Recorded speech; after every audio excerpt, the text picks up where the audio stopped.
देखिए मेरा जो एसी है वो अभी चल रहा है 25 के टेम्परेचर के ऊपर। डिस्प्ले पे आपको नजर आ रहा होगा 25 का टेम्परेचर। अभी देखिए मेरे रिमोट पे भी 25 है। मैं इसका टेम्परेचर कम करता हूँ, मैं सबसे कम कर देता हूँ।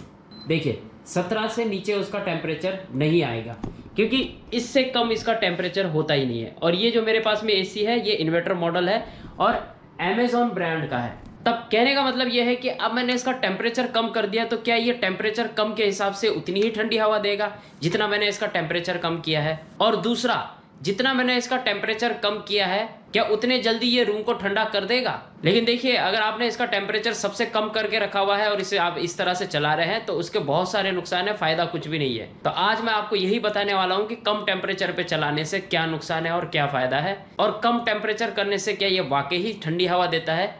यदि आपको भी जानना है तो वीडियो को बिना स्किप करे पूरा देखिए, तभी आपको समझ में आएगा। ज्यादा लंबा वीडियो नहीं है। तो वीडियो में आगे बढ़ने से पहले मैं आपको बता दूं कि हमने एक नया चैनल चालू किया है, टेक्निकल अरोड़ा जी व्लॉग चैनल। नीचे डिस्क्रिप्शन बॉक्स पे इसकी लिंक दे रखे, वहां पे क्लिक करके हमारे चैनल पे विजिट कीजिए और वहां पे भी आपका प्यार और सपोर्ट जरूर दिखाइए। तो वहां पे मिलने वाले हैं मेरे रोज के शेड्यूल के वीडियो कि मैं किस तरह से काम करता हूँ, किस तरह से घर में रहता हूँ, किस तरह से हम लोग मस्ती करते हैं, कहाँ कहाँ घूमने जाते हैं, कहाँ कहाँ विजिट करते हैं और कैसे कस्टमर के यहाँ पे विजिट करते हैं वगैरह वगैरह। तो ये डेली मेरे साथ में जो होता है उसके वीडियो मैं वहां पे डालने वाला हूं टेक्निकल अरोड़ा जी व्लॉग चैनल पे। और यदि आपको पसंद आते हैं तो नीचे कमेंट करके जरूर बताइए, ताकि मुझे और प्रोत्साहित मिले कि मैं और वीडियो बनाता रहूं। तो चलिए बढ़ते हैं आगे और देखते हैं कि एसी का कम टेम्परेचर करने से क्या नुकसान और फायदा है, और एसी का टेम्परेचर यदि कम करते हैं तो क्या उतनी ही ठंडी हवा देता है ये।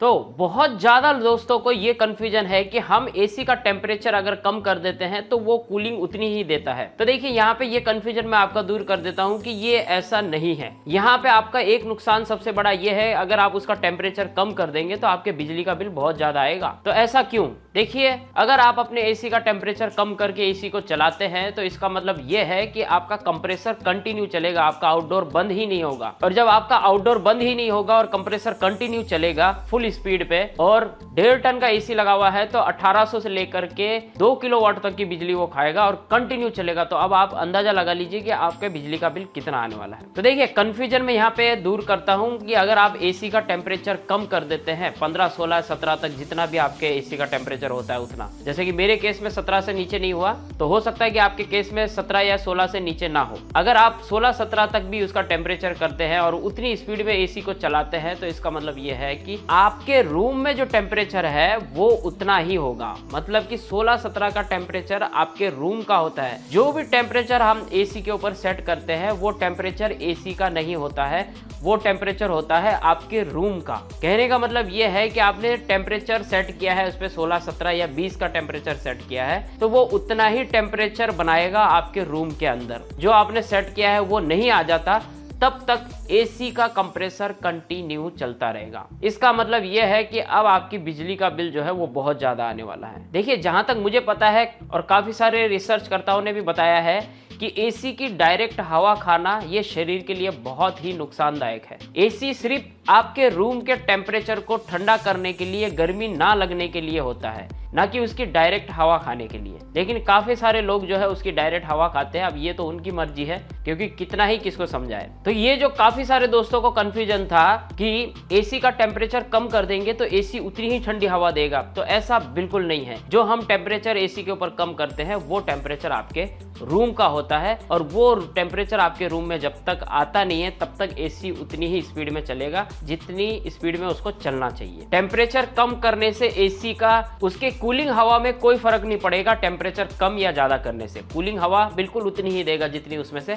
आनी चाहिए। तो कहने का मतलब यह है कि हम अगर टेम्परेचर कम ज्यादा करते हैं तो आपके एसी का कूलिंग हवा उतनी ही देगा, लेकिन आपके टेम्परेचर जो आपने सेट किया है वो आपके रूम में नहीं आ जाता, तब तक एसी आपके फुल स्पीड में चलेगा। और जैसे ही आपके टेम्परेचर के हिसाब से रूम में टेम्परेचर आ जाता है, उतना है कूलिंग कर देता है, तब जाकर के आउटडोर यूनिट बंद होगा। यदि इन्वर्टर एसी लगा हुआ है तो उस केस में आपका आउटडोर स्पीड जो है आउटडोर की वो धीरे हो जाएगी, क्योंकि इन्वर्टर एसी का जो कंप्रेसर है वो बंद नहीं होता, वो स्लो हो जाता है। उसका काम होता है कि आपके रूम में जो टेम्परेचर बना हुआ है उससे कंटिन्यू एक स्तर पे रखना, ना ही नीचे गिराना, ना ही ऊपर ले जाना, बिल्कुल एक स्तर पे रखना जो आपने टेम्परेचर सेट किया है। अब काफी सारे दोस्तों के दिमाग में ये सवाल उठेगा कि हमारे रूम के हिसाब से हमें कैसे टेम्परेचर सेट करना चाहिए, क्योंकि रूम में तो बहुत ज़्यादा गर्मी होती है, या उसके हिसाब से हमें कौन सा एसी लेना चाहिए। देखिए, मैंने काफ़ी सारे वीडियो बना चुके हैं, फिर भी मैं आपको एक एग्जांपल में बता देता हूँ। यदि आपका रूम बहुत छोटा है तो आपको 1.5 टन मिनिमम जो होता है वो 1.5 टन ही लेना चाहिए। अगर रूम आपका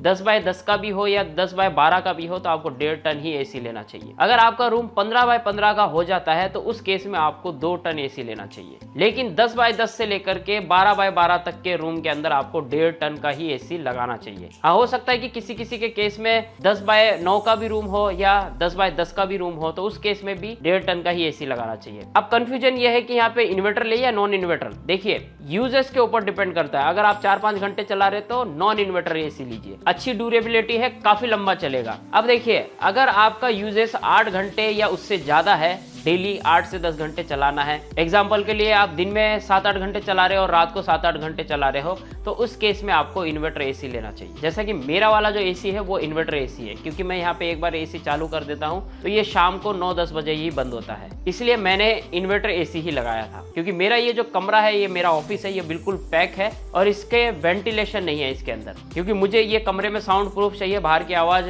अंदर ना आए और अंदर की आवाज बाहर ना जाए। उस वजह से ये रूम को मैंने पूरा पैक करके रखा है, इसलिए मैं एसी कंटिन्यू चालू रखता हूं गर्मी के दिनों में। अब आप समझ लीजिए, कम से कम 8-10 घंटे एसी चलता है मेरा, तो उस केस में आपको इन्वर्टर एसी ही लेना चाहिए। अगर 4-5 घंटे का यूजेस है तो मैं आपको ये रेकमेंड करूंगा कि नॉन इन्वर्टर एसी लीजिए, काफी अच्छी है और उसकी ड्यूरेबिलिटी ज़्यादा है इन्वर्टर एसी के मुकाबले में, क्योंकि आजकल इन्वर्टर एसी जो है बहुत ज़्यादा समस्याएं पैदा करते हैं। इसके लिए हमने वीडियो बनाया था, अगर आपने वो वीडियो नहीं देखा है तो चैनल पर जाके देख लीजिए, या मैं आई बटन पे उसकी लिंक दे दूंगा, वहाँ पे क्लिक करके आप वो वीडियो देख सकते हैं। तो उम्मीद है काफ़ी सारे दोस्तों के मन में ये जो सवाल था कि एसी का टेम्परेचर कम करने पे एसी की हवा में काफ़ी फर्क पड़ जाता है, या एसी की हवा और ज़्यादा ठंडी आने लगती है, या उतने ही जल्दी एसी जो है रूम को ठंडा कर देता है, तो ये कंफ्यूजन आपका दूर हो गया होगा। मैं आपको फिर से कहना चाहूंगा, अगर आप एसी का टेम्परेचर बहुत कम पे चलाते हैं तो आपके बिजली का बिल बहुत ज्यादा आएगा, इसलिए हमेशा नॉर्मल टेम्परेचर पे चलाइए। नॉर्मल टेम्परेचर होता है उसका 20 तक का, आप मैक्सिमम जो टेम्परेचर रखना चाहते हो कम, वो 20 तक रखिए, और 20 के टेम्परेचर पे अगर आप एसी चलाएंगे तो आपके रूम में जो 20 का टेम्परेचर आएगा उसी के बाद आपका आउटडोर यूनिट बंद होगा। क्योंकि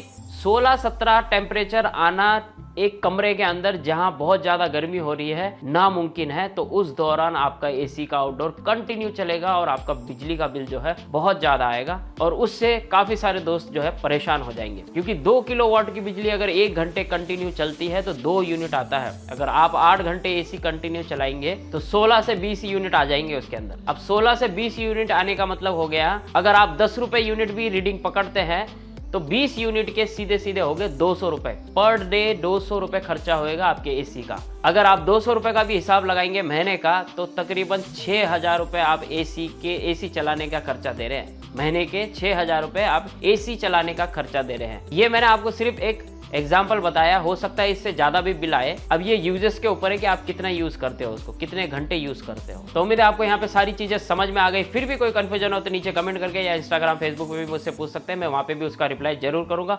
उन सब की लिंक डिस्क्रिप्शन बॉक्स में दे रखी है, और हमारे न्यूज चैनल पे जरूर विजिट कीजिए, और वहाँ पे भी आपका प्यार और आपका सपोर्ट की जरूरत है। Thank you so much watching this video. मिलते हैं अगले वीडियो में कुछ और नया लेकर के, कुछ और इंटरेस्टिंग लेकर के। तब तक के लिए अपना ख्याल रखेगा। Always keep smiling.